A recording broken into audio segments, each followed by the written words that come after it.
Ya estamos de regreso en Perspectiva con Aníbal Díaz. Buenas noches, amigos televidentes, bienvenidos una vez más a En Perspectiva con Aníbal Díaz a través de este CDN, el canal de noticias de los dominicanos. Durante todas estas semanas y días hemos estado debatiendo, conociendo, hurgando un poco sobre el tema de los fideicomisos, de lo que son las fiducias, esos instrumentos comerciales y de negocios que hoy los gobiernos capitalistas, los gobiernos de una orientación democrática están buscando para generar mayor nivel de reactivación económica en momentos tan difíciles como los que vive la República Dominicana. Hemos logrado hacer contacto y hoy está con nosotros el gerente general de la fiducia Banreservas, pero además el amigo economista Andrés Van der Horst. Andrés, bienvenido. Gracias por la invitación. Ya estaba medio en envidia porque no había venido a este programa, que siempre lo veo, siempre lo oigo, lo disfruto. Y bueno, ya te estabas reclamando por qué no me has invitado. Bueno, el tiempo de Dios es perfecto. Así es. Hoy estamos aquí. Andrés, mucha gente que te conoce de tiempo como economista, mucho como yo, incluso pensaba que tú también eras abogado, sí, que maneja muy bien todos estos temas. El tema de los fideicomisos lo vamos a poner en un baño de María. Okay. Para que primero vayamos con una parte del público que no siempre conoce todo de los actores públicos como tu caso. ¿Quién es Andrés Van der Horst? Tu formación no solamente como economista, tus anteriores participaciones políticas y quizás también de gobierno, tus experiencias, un poco de eso. Mira, bueno, como tú bien dices, yo estudié en la Pontificia Universidad Católica Madre Maestra. Mis padres, una es académica de la UAS y otro es político conocido, ¿no? Que he descollado mucho en la política, ya retirado, pero feliz. Yo me formé en la economía y en la administración pública, en los negocios, pero por alguna razón me llamó mucho la atención la administración pública y pude acceder a un programa de becas en la Universidad de Harvard, en la Escuela Kennedy, de administración pública. Y bueno, y ahí comencé a tener mucha fascinación en lo que tiene que ver con las partes de políticas públicas, ¿no? No lo que yo veía en el fragor electoral de la política vernácula de la República Dominicana, sino otro tipo de política, un poco más científica, más de análisis, y eso me llamó mucho la atención. Llego a la República Dominicana y a los 6 meses, estamos hablando del año 2001, principio del año 2001, y a los 6 meses soy contratado por el entonces ministro o secretario de Estado de Industria y Comercio. Exacto, que era Hugo Biliani Curi, estamos hablando del año Hipólito Mejía era el presidente. Y ahí me contrata para que yo haga una consultoría en términos de lo que sería el Consejo Nacional de Competitividad. Y yo ni pensaba que iba a descorrellar ahí, sino lo estaba haciendo pura y simplemente como técnico. Luego llega doña Sonia Guzmán, la ministra, en ese momento la secretaria de Estado de Industria y Comercio, me deja y me solicita que quiere que yo sea parte de su staff para la negociación del Tratado de Libre Comercio. Tengo bien ser nombrado en ese momento como subsecretario de Estado y también luego me tocó llevar a cabo la formación del Consejo Nacional de Competitividad. De ahí sigo, el presidente Fernández, a quien conocí estudiando en Boston y que teníamos una relación intelectual más bien, me deja y termino todo el periodo, ¿no? Y duró 10 años, más de 10 años, siendo director del Consejo Nacional de Competitividad, donde me tocó manejar muchas leyes que hoy tenemos, todo lo que son las reformas de políticas que adecúan el Tratado de Libre Comercio con Estados Unidos y Centroamérica. Y por eso quizás la gente me advierte algún tipo de conocimiento legal porque me ha tocado mucho el tema de las reformas de políticas. Y además que me fascina eso porque el entramado político de la República Dominicana está sustentado en base a las leyes. Eso no quiere dejar dicho que en el interín seguía mi proceso de mi negocio, ¿no? Y sobre todo siempre concentrado en el este. Yo a los 19 años tuve mi primer negocio, que fue una tienda de gift shop en un hotel en el este.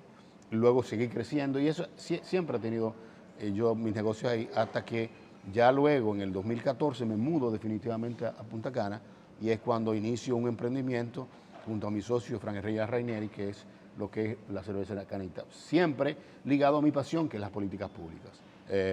Y luego, bueno, entonces entre este proceso de esta campaña con Luis Abinader, luego que yo intenté en un momento determinado ser alcalde o director del Distrito Municipal de Verón Bávaro y Punta Cana, que es, si fuera un municipio, estuviera dentro de los 5 más importantes del país. Así es. Pero, bueno, no gané, pero me dio a mí la capacidad del manejo político en esa zona y bueno, y ganamos lo que era la parte política de mi responsabilidad con casi un 70% en esa zona, lo cual me dio mucha satisfacción y bueno, ahora estamos en este nuevo emprendimiento, diría político para mí, de algo que no me había preparado, no sabía ni siquiera que iba para allá, que es manejar la fiduciaria de reservas, que primero es la fiduciaria más importante del país, pero además que lleva la totalidad de los fideicomisos públicos, que son los más grandes, desde RD Vial, el fideicomiso de Fimóvil, que recientemente inauguró un nuevo corredor,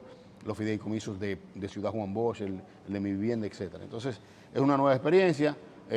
Aquí, año y medio que me ha tocado incluso batallar con el reciente famoso fideicomiso de Punta Catalina, pero me ha dado bastante satisfacción y he visto una nueva forma de hacer política desde el punto de vista de la implementación de proyectos de inversión pública. Andrés, antes de llegar a los fideicomisos, ¿cuáles fueron las reformas importantes que se trabajaron en la gestión tuya desde el Consejo de Competitividad? Hay leyes, hay incluso instituciones que me consta por la vida profesional que de alguna manera tienen que ver con tu participación en ese decenio en el Consejo. Leyes y reformas que salieron del Consejo, pero para el que el país la conozca, ¿cuáles fueron las más importantes? Sí, en el 2007 nosotros hicimos una serie de propuestas de reformas de políticas a partir de las necesidades que nos confería el compromiso con el Tratado de Libre Comercio. Tú sabes que en el Tratado de Libre Comercio no solamente se liberan los aranceles desde el punto de vista de la importación, sino también y la exportación también, sino también que se adecúa el aparato productivo nacional a partir de una serie de reformas que el país tenía que hacer. Entre ellas, por ejemplo, está la ley de reestructuración mercantil.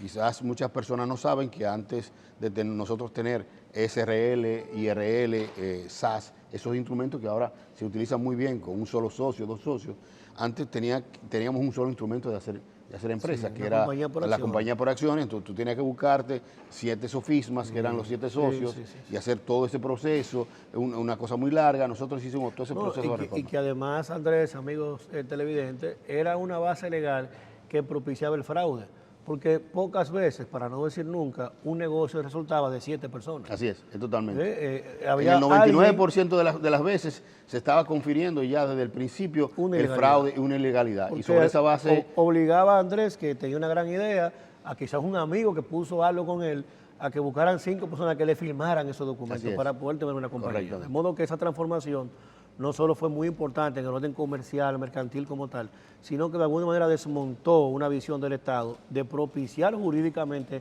el fraude. Así es uno de los grandes aportes porque quita ese fraude pero también el reestructuración mercantil, todo lo que tiene que ver con la ley de quiebra, dándole las facilidades a las empresas que puedan reestructurarse, ¿no?, en un año.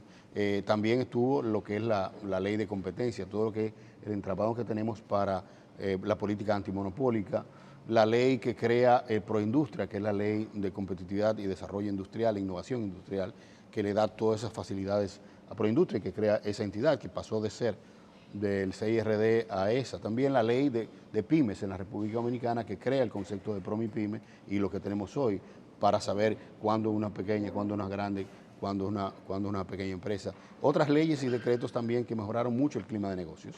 Y dentro de ese nosotros fuimos reconocidos por el Banco Mundial como uno de los 10 grandes reformadores cuando hicimos todo ese proceso de reforma. Leyes también que mejoraran el tema del entramado fitosanitario, muchas restricciones que teníamos nosotros desde el punto de vista legal para poder propiciar el clima de que las importaciones y las exportaciones pudieran cumplir con los requisitos que no se nos exigían en los Estados Unidos. Ese tipo de leyes, más de 12 o 13 iniciativas, se generaron a través del Consejo de Competitividad, pero también todo lo que son los clústeres turísticos de la República Dominicana, el clúster agricultura también nosotros propiciamos allí. El clúster de aquí de Santo Domingo, el clúster turístico de Santo Domingo, el de Barahona, el clúster turístico de Jarabacoa y Constanza, el de Puerto Plata, todos esos movimientos que han hecho que se desarrollen en esos sitios una visión competitiva, nosotros lo manejamos desde allá. Fue muy bonita la experiencia, yo creo que es algo que se ha seguido tratando de motivar. Yo creo que hay que darle mucho más importancia a ese tema y bueno, parte del legado que hemos hecho a partir de la política pública, como bien te digo, es lo que me apasiona, es lo que me gusta es lo que yo estudié y me permitió esa etapa de mi vida trabajar en esas reformas. Como pueden observar, amigos televidentes, Andrés Van der Hoorn es un reformador, economista, también con sus visos de política. Vamos al primer cambio de la noche y regresamos con él para que entendamos varios conceptos. Como ustedes pueden observar, hablaba del clúster. El hombre sabe de todos esos temas que tienen que ver con esa vinculación de crear sinergia entre lo público y lo privado para poder emprender. El fideicomiso, pero no el de Punta Catalina, que es un fideicomiso. Así que vamos con Andrés al cambio para que regresemos entendiendo un poco más de todo esto. Volvemos en breve con más de En Perspectiva con Aníbal Díaz. Ya estamos de regreso en Perspectiva con Aníbal Díaz. Amigos, continuamos con Andrés Van der Hoorn en esta noche en Perspectiva, Canal 37, CDN, este espacio de noticias, de conocimiento también. Andrés, antes de la pausa hablábamos de todas esas estructuras que te tocó desde tu Consejo de Competitividad, de tus años allí, ley y transformación, el aparato mercantil, el aparato de negocios, que de alguna manera impacta todo lo que es lo público y lo privado. Sí. Hemos visto recientemente todo un desorden de información con relación al fideicomiso de Punta Catalina. Pero antes de eso, aprovechar tu capacidad y tu experiencia, primero digámosles al país, ¿qué es un fideicomiso? ¿Qué es eso? Mira, el fideicomiso no es más que una figura jurídica empresarial y financiera, sobre todo financiera, que data desde hace más de 2000 años, antes de la existencia de Jesucristo. Y data de la siguiente manera, es que el Imperio Romano, como tú sabes bien claro, que donde nace la idea del derecho, que nosotros heredamos, una parte francesa, otra parte anglosajona, se daba la siguiente situación, Aníbal, y era que había resistencia de los hombres de irse a batallas de conquista por muchos años. ¿Y por qué? Bueno, porque la mujer en ese momento no tenía ningún tipo de crédito o no tenía ningún tipo de derechos. La mujer no existía. Por lo tanto, la familia, cuando se desprendía el hombre no sabía con quién dejarle los bienes, porque no podía traspasárselo a su señora. Si se iba y lo dejaba a su señora y moría, lo perdía. Si se iba y se lo dejaba a un vecino, a un compadre, tal cosa, cuando volvía, el vecino lo había vendido. Ante esa situación de problemas políticos, el Estado romano decide crear una figura que es el fideicomisum, que no es más que la entrega mediante a fe de una persona que administre, de un tercero que administre esos bienes, por mandato de quien lo deja.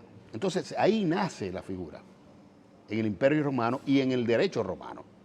Entonces, nace el papel o nace la figura del fideicomisario y nace la figura del fiduciario, que en este caso somos nosotros la fiduciaria de reserva. Esa figura tiene fe pública por el Estado romano y tiene una serie de normativas y cobra por esa labor. Entonces, el soldado romano ya tiene la seguridad de que en el caso de que Aníbal fuese delegado por el Estado romano como un fiduciario, esa persona recibe los activos. En este caso, su casa, una finca, los animales que tiene, y él se puede ir tranquilo porque esa persona va a administrar esos bienes que siguen siendo de él a beneficio de su familia. Entonces, el fideicomiso es un instrumento bastante sencillo, son tres partes. Está el que cede los bienes, que en este caso normalmente se llama fideicomitente, que es el que cede los bienes.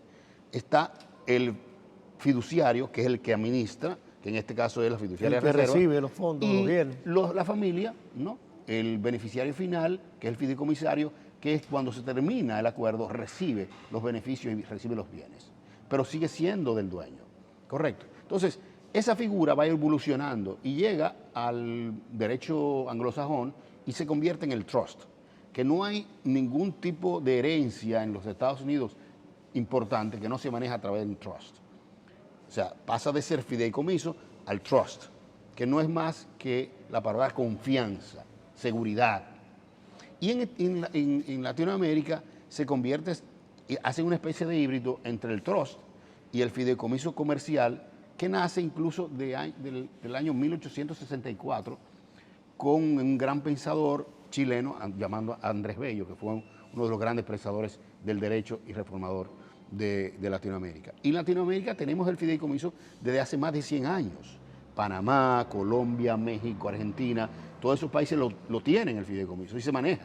Por eso es que al llegar tarde en la República Dominicana, básicamente en el 2011, producto de una coyuntura muy especial que el gobierno quiere desarrollar, todo lo que son las viviendas de bajo costo, se dan cuenta que la República Dominicana es el único país latinoamericano con una economía importante que no tiene el fideicomiso. Todas la tienen, fideicomisos públicos, fideicomisos de todo tipo. Entonces, el fideicomiso no es más que aquella figura en la cual una persona, puede ser jurídica, puede ser natural, cede. Una o varias personas. Una o varias personas, exactamente, cede esos bienes para que sean administrados en base a un contrato, en base a una delegación, y ese fiduciario tiene que llevar a cabo exactamente eso, o si no, infringen la ley y puede incluso atacar preso, para beneficio de otra persona, que puede ser la misma del principio o puede ser la familia. Entonces, en base a eso se hacen muchos negocios. Tú puedes tomar este edificio que tenemos, entrar a un fideicomiso y que eso sirva única y exclusivamente para que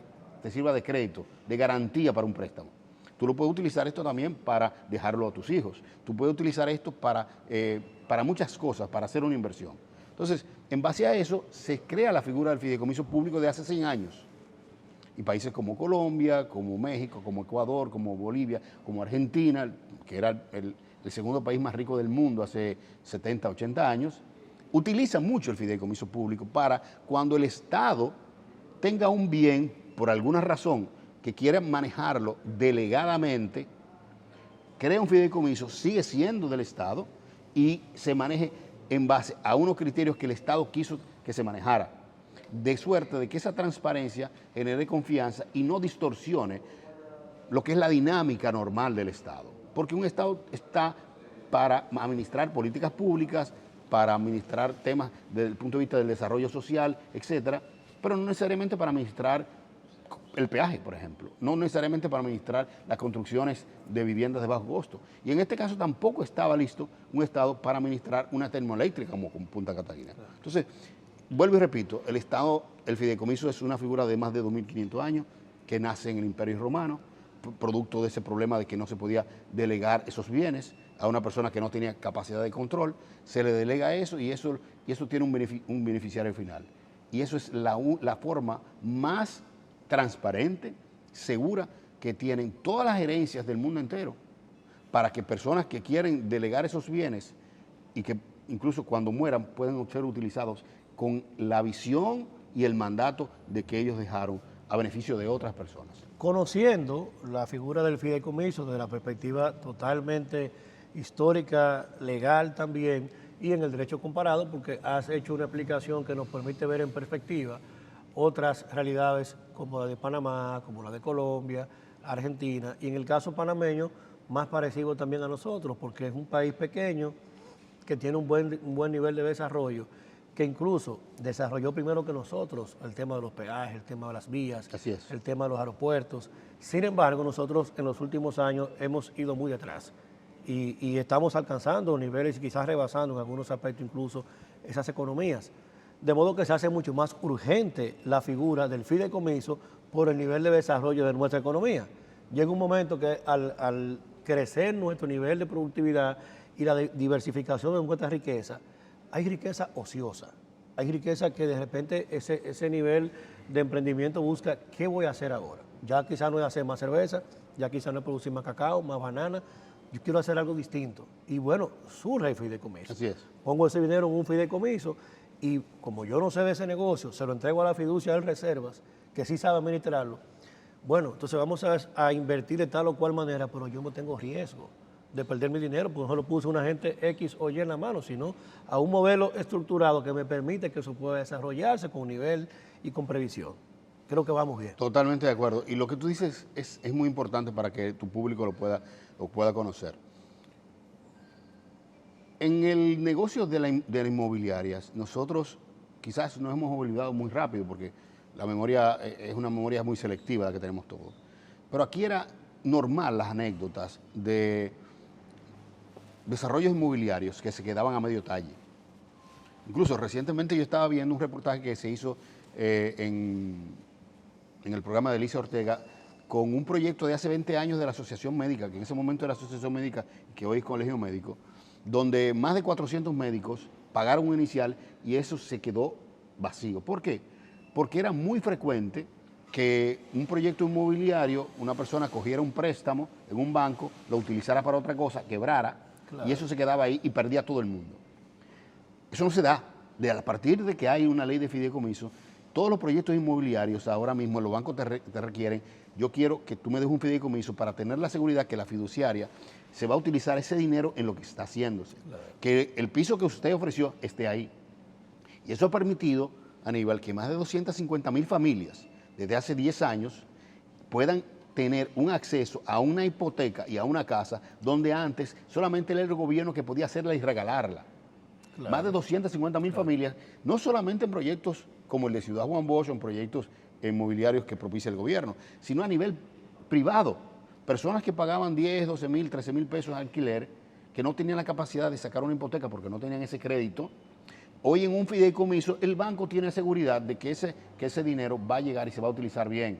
Que el ingeniero tiene la seguridad de que el banco le va a prestar a esas personas que tienen acceso y dejan de ser esas personas alquiladas para cambiar su nivel de vida a ser personas objetos de crédito insertados en ese sistema bancario. Y la cadena de valor del sector construcción se fortalece, porque no solo el elemento social de nosotros ir mitigando el pasivo de vivienda, sino de que se fortalece el sistema completo, porque al final tú tienes mayor nivel de calidad de la construcción, porque el fideicomiso, hasta que no se concluye, no se toca dinero. No se toca. Entonces, en función de que tú le entregas a un ingeniero, a un amigo tuyo, eso pasaba mucho con los hermanos dominicanos que viven en el exterior, colocaban un capital semilla, ese ingeniero por alguna razón decidía pagar otro compromiso, ralentizaba la obra y terminaba colapsando el proyecto. En el fideicomiso, que es hacia donde quiero que podamos ir nosotros, tenemos todos esos elementos en la mano de un tercero secuestrario que no permite que usted pueda ser juez y parte.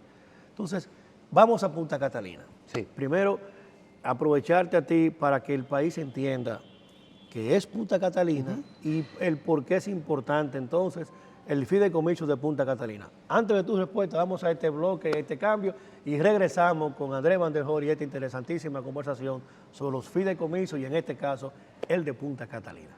Volvemos en breve con más de En Perspectiva con Aníbal Díaz. Ya estamos de regreso en Perspectiva con Aníbal Díaz. Mis amigos, continuamos en Perspectiva. Andrés Van der Hoorn. Hermano, ya sabemos lo que es un fideicomiso. Nos enteramos hoy que los guardias romanos tenían su chelito asegurado en el fideicomiso. Así es, así nace todo. Así nace todo. Y para decirlo de una manera que el pueblo lo entienda, y ha sido vasto el proceso, se entendió. Aquí incluso andan los muchachos del equipo técnico buscando unos chelitos para hacer un fideicomiso. Así es. Ahora Punta Catalina. Primero yo te quisiera preguntar a ti, para que la gente también entienda qué es Punta Catalina y por qué hacer un fideicomiso con una planta. ¿Por qué? Sí, mira, Punta Catalina nace por la necesidad que en ese entonces tiene el gobierno de generar casi 700 megas.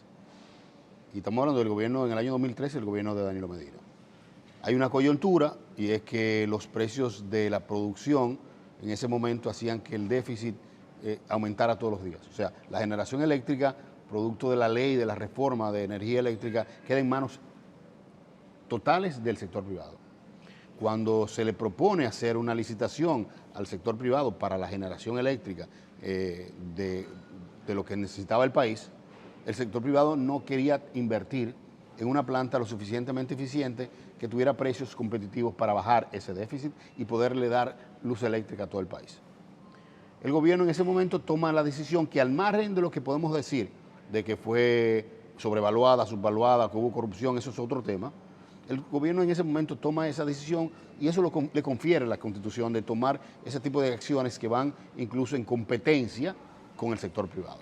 Se toma esa decisión y se hace la Punta Catalina. Viene todo el escaseo, viene todo el tema político, viene todo el tema incluso de acusaciones de corrupción, etcétera, pero la planta está ahí, la tenemos.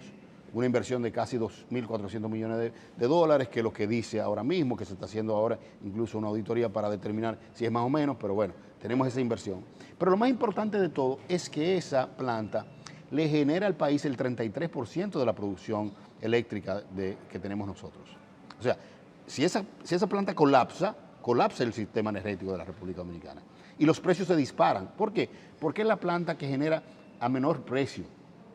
Porque al ser una tecnología bastante avanzada de carbón, la tecnología le permite vender a un precio mucho más asequible y eso permite que el que quiera venir a competir tenga que bajar los precios, que antes estamos hablando de casi 20 centavos de dólar el kilovatio y estos se venden por debajo de un 8 centavos de dólar el kilovatio. Por lo tanto, es 3 veces menos. ¿Qué pasa? Cuando el presidente Luis Abinader llega con un mandato de ley de eliminar la CDEE para convertirla en lo que hoy una sola institución que maneje las sedes. Esa CDEE, todos esos activos pasan al Ministerio de Energía y Minas. Y eso está incluso antes de que, ese mandato está incluso antes de que cuando llegara el presidente Abinader. ¿Qué pasa? Que tú bien sabes, como legislador y conocedor de esto, un gran político y abogado, que un ministerio no tiene la capacidad, no está hecho para manejar una planta termoeléctrica. Eso es un tema muy especializado. Y que a pesar de que ser de ello, dice yo no tengo esa capacidad, no está para eso. Es como si mañana el Ministerio de Industria y Comercio comenzara a manejar bombas, ¿no? O como si mañana el Ministerio de Turismo comenzara a manejar 10 o 15 hoteles. Está para regular, no para manejar hoteles, y para generar esa competencia.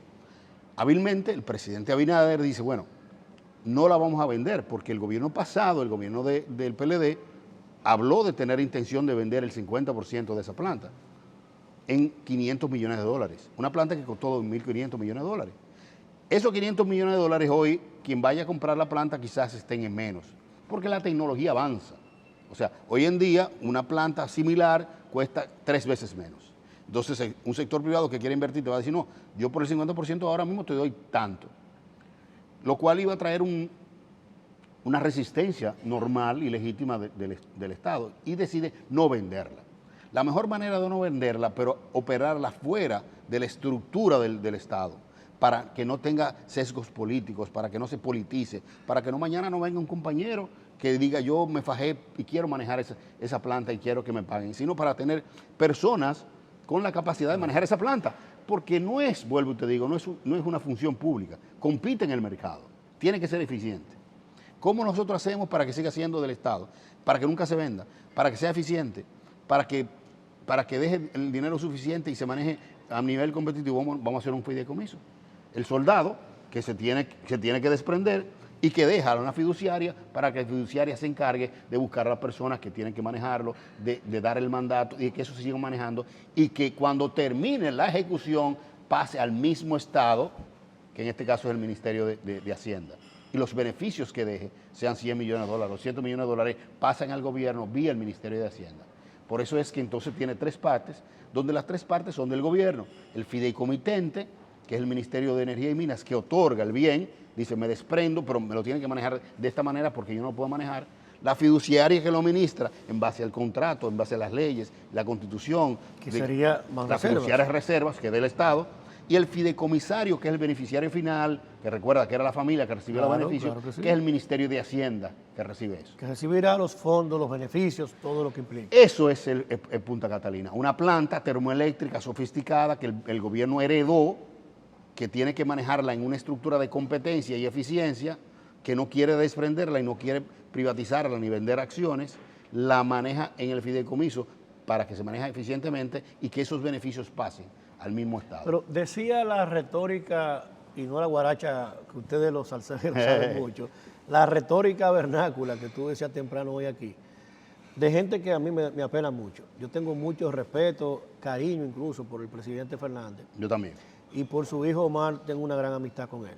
Y a mí me dio mucho pesar ver cómo una persona que me consta que sabe lo que es una fiducia, que cuando maneja el tema del fideicomiso, es una persona que está altamente claro de qué está hablando.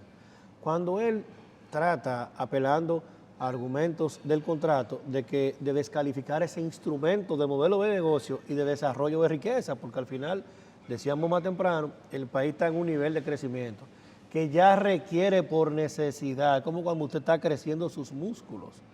Ya usted cambió de size, usted necesita una camisa más grande porque usted era small, se puso fuerte, necesita una medium. La economía nuestra y la diversificación del capital requiere de esos nuevos instrumentos que son los fideicomisos. Él decía de que había una figura en el fideicomiso que era los aspectos de los técnicos que componían parte del consejo y que supuestamente repetía la retórica populista de que esos técnicos podían contratar sobre la planta, inclusive ceder la planta. ¿Cuál es la realidad sobre eso? ¿Cuál es el alcance del concepto técnico que está dentro de ese fideicomiso? ¿Cuáles son realmente su alcance? ¿Qué pueden hacer y qué no pueden hacer? Mira, como tú bien dices, el presidente Fernández conoce bien claro esto. No solamente porque es una persona extremadamente ilustrada y capacitada, sino también porque es el presidente Fernández quien promulga la ley de fideicomiso en el año 2011, la ley 189-11, que tiene dos componentes fundamentales, el desarrollo inmobiliario y el fideicomiso. Es una ley que tiene dos patas, ¿no? Dentro de esa misma ley, el artículo 39 dice bien claro, se podrán hacer cualquier otro tipo de fideicomisos, porque el fideicomiso es muy versátil. Entonces, dentro del reglamento que él firma en el año 2020, en el año 2012, marzo de 2012, él firma, el reglamento dice bien claro, donde él firma, el fideicomiso público, es aquel fideicomiso que se compone por el Estado, por bienes del Estado, que se dan en administración. O sea, lo tipifica. Por lo tanto, es un instrumento totalmente legal. Además de ser legal, en el año 2013 se conforma el primer fideicomiso público, que es el fideicomiso público de RD Vial, en el cual... Que es el más exitoso. Que es el más exitoso y que el presidente Luis Abinader y nosotros hemos dicho es sumamente exitoso, incluso se financia con el sector privado. Ese fideicomiso legitima el fideicomiso público cuando se le confiere a la fiduciaria reserva la administración de los peajes. Y con esos flujos de la administración de los peajes es que se hace las carreteras nuevas, se mantiene, se tiene en buen estado, etc. Eso legitima el fideicomiso público. ¿Qué pasa con el contrato? El contrato le da al comité técnico la capacidad de la gerencia de la planta, no del contrato del fideicomiso.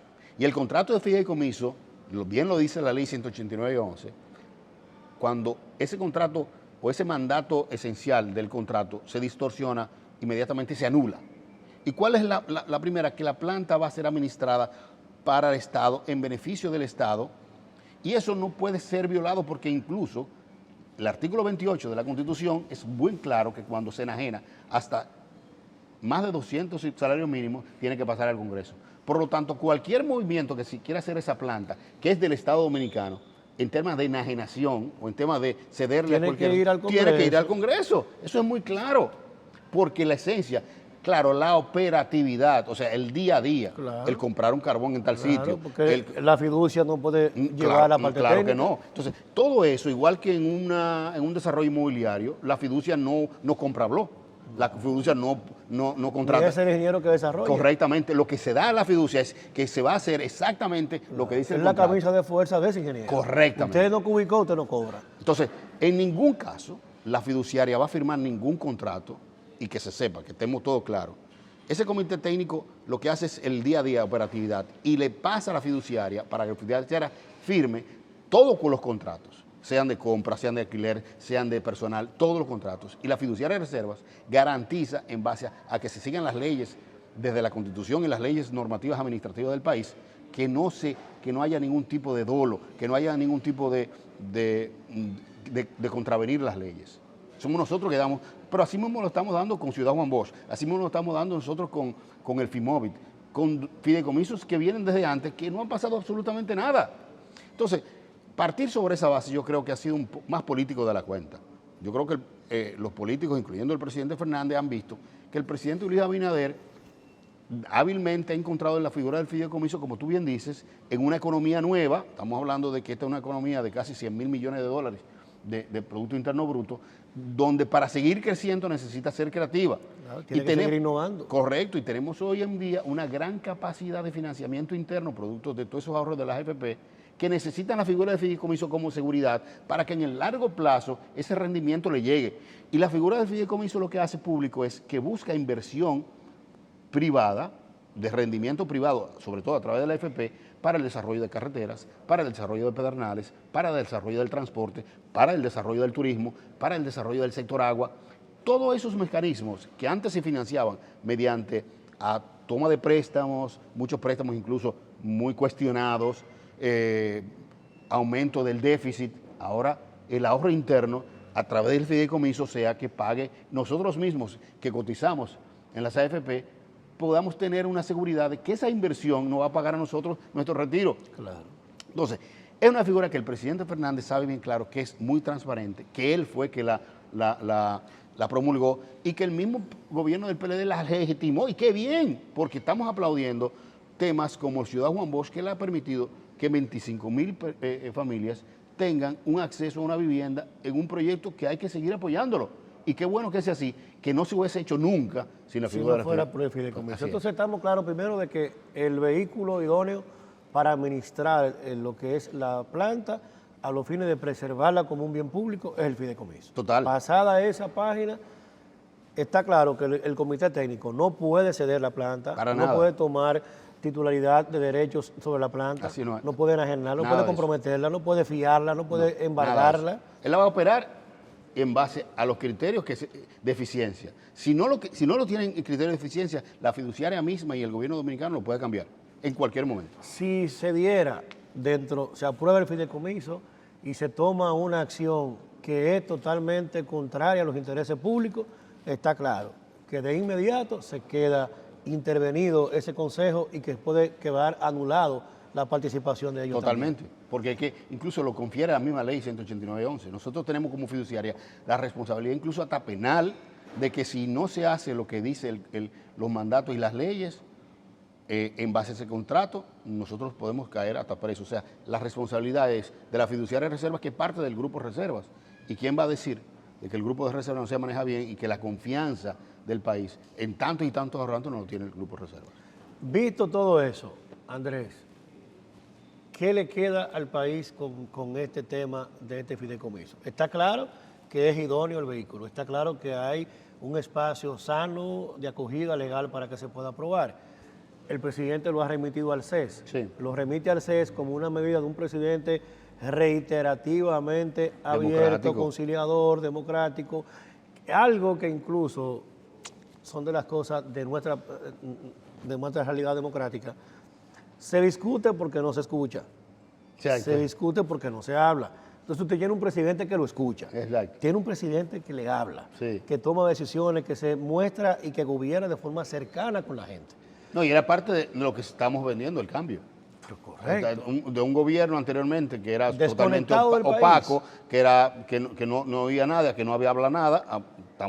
Estamos frente a eso, ¿no? Y frente a ese nuevo estadio, tenemos que ya el CES está ocupado del tema. Sí, así es. Pregunto yo, ¿cuál es si tienen algún tiempo el CES, el país en qué tiempo? Porque la planta está ahí. Hay que llevarla a un modelo de solución, porque Sí. está incluso en este momento no tiene un administrador general. Así es. Y me imagino que todo eso era parte del vehículo hacia el tránsito, llevarla al fideicomiso también, quizás. Entonces pregunto yo, ¿qué le queda por recorrer? ¿En qué tiempo pudiéramos tener ya un punto de vista que vale decir, digo lo siguiente, todavía hoy día no han ido al CES quienes hablaron y escribieron sobre el tema? Claro, no han ido. Oiga bien, pueblo dominicano, se atacó un vehículo que fue descrito y aprobado por ellos. Sí. Un modelo exitoso como por ejemplo RD Vial, el de los peajes, desarrollado por ellos, su propio éxito. Ellos están descalificando lo que a ellos les dio resultado. Bueno, se le lleva al CES y se le diga, ok, vengan, aporten sus ideas, vamos a mejorar el vehículo. Nadie ha ido. No hay un solo sector de esos, me refiero, de los que tuvieron una participación activa, peyorativa sobre el instrumento. No han ido al CES. Entonces, ¿hasta cuándo estaremos en este chantaje mediático? ¿Y cuándo el CES tendrá entonces el criterio de oportunidad de entregar resiliado ya el conflicto para que podamos nosotros en el Congreso acogernos a conocerlo de nuevo? Mira, según las conversaciones que hemos tenido con los ejecutivos del CES, al parecer ya hay un acuerdo, hay un consenso de que se conozca lo más pronto posible en no más de 5 secciones de trabajo. Ahora se va a conocer y se van a recibir como te digo, las inquietudes. Yo creo que tiene que ser un proceso básicamente fácil y rápido, porque como tú bien dices, cuando se calmen las aguas y diga, bueno, ahora proponga qué usted va a proponer.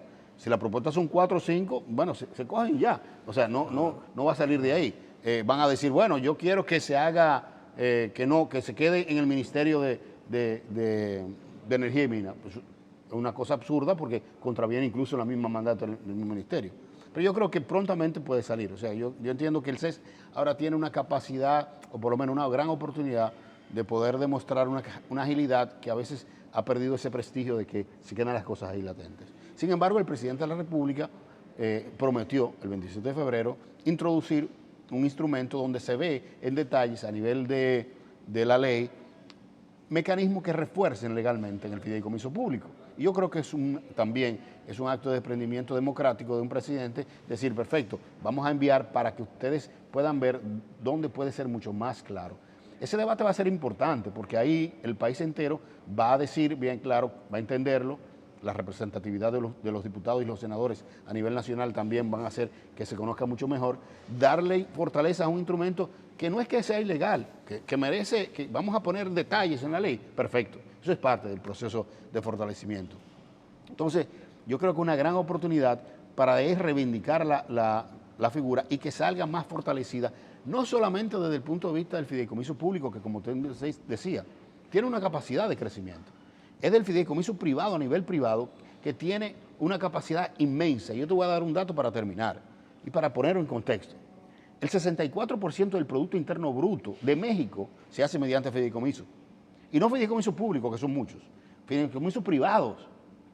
El 54%, el 53% en Colombia, de todos los negocios inmobiliarios, financieros, etcétera, es fideicomiso puro y simple, la fiducia. Pero nos vamos a Panamá y es el 48%, nos vamos a Argentina y es el 34%. Nosotros no llegamos ni siquiera a un 2%. No, pero imagínate, si estamos en un proceso incipiente y quienes han tenido experiencias, estado y han sido exitosos en un modelo incipiente, lo descalifican porque coyunturalmente entienden que no le conviene que tenga éxito el Estado, porque al final no es éxito de Luis Abinader. Luis Abinader llegó al gobierno siendo un político y un hombre exitoso, y un hombre con lo más importante, humildemente para mí, del éxito, que es un hombre exitoso como hombre de familia. Así es. Y un hombre honesto y que ha reiterado en el gobierno sus valores, sus principios y sus buenas costumbres. Y que, de modo que lo que se está buscando aquí es que colapse la planta y con ello que colapse el país. Porque ya hemos aprendido hoy con Andrés Van der Hoorn de que el 33% de la energía que servimos al país la produce la planta. Así es. Y si al final se juega a que eso colapse, se está jugando que colapse el sistema. Pero si usted imagínese que aquí tengamos un 33% menos de energía, quiere decir que en su casa usted tendría el 33% del tiempo apagado. Que el restaurante usted trabaja, que su lavandería, que su banistería, que su taller tendría ese 33% del tiempo sin poder producir. Al final el objetivo no es hacerle daño a Luis Abinader, el objetivo es dañar al país. El objetivo es que el país vaya por mal camino, porque al final es un propósito electoral que lo que procura es dañar los vehículos de transformación para que no tengamos éxito y quizás sobre la base de un colapso del país poder usted reivindicarse entonces como una propuesta electoral. Nada menos lamentablemente irresponsable que eso.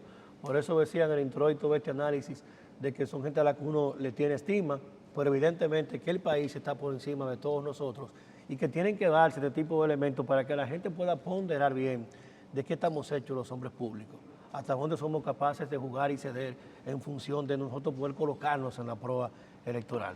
Amigos televidentes, gracias por estar con nosotros. Hemos tenido a Andrés Van der Hoorn. La verdad es que hemos aprendido mucho de todo esto, Andrés. Bueno. Vamos al cierre y continuamos en perspectiva. Gracias, hermano.